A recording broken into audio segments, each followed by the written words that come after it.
my husband and I, we were pursuing our medical careers, working day-night shifts all the time. We living in the center of Oslo. We had a small son. We were so busy, just living our best lives. And one day, I found a lump in my right breast. Got it examined really quickly. It turned out to be lymphoma, very rare presentation of lymphoma.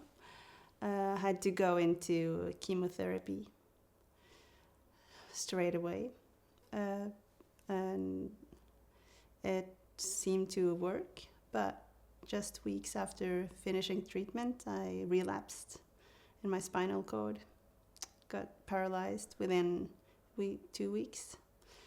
And it became clear that I had central nervous system relapse of the non-Hodgkin lymphoma, and I had to go into very, very harsh chemotherapy and ultimately a stem cell transplant in order to survive.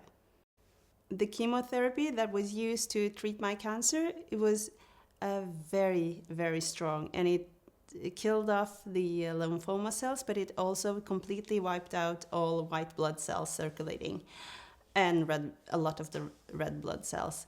And the white blood cells are the body's defense mechanism against microbes.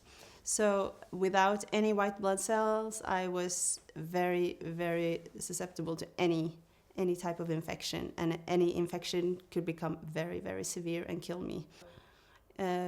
We have so sophisticated cancer treatments now that we can do so many spectacular things, but we are without antibiotics. We are back to stage one.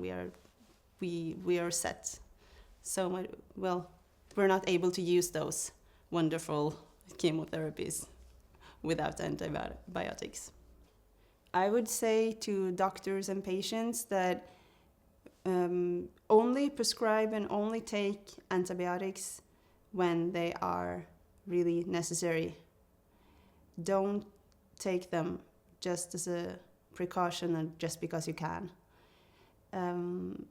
Antimicrobial resistance, AMR, is real. It's life-threatening.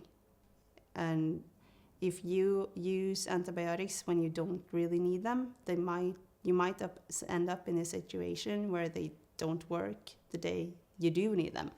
And I know from personal experience that your life might depend on them.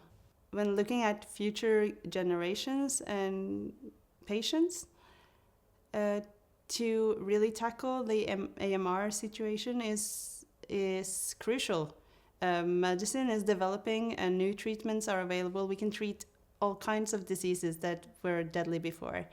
But a lot of the treatments that are developed today and that will save future patients heavily depend on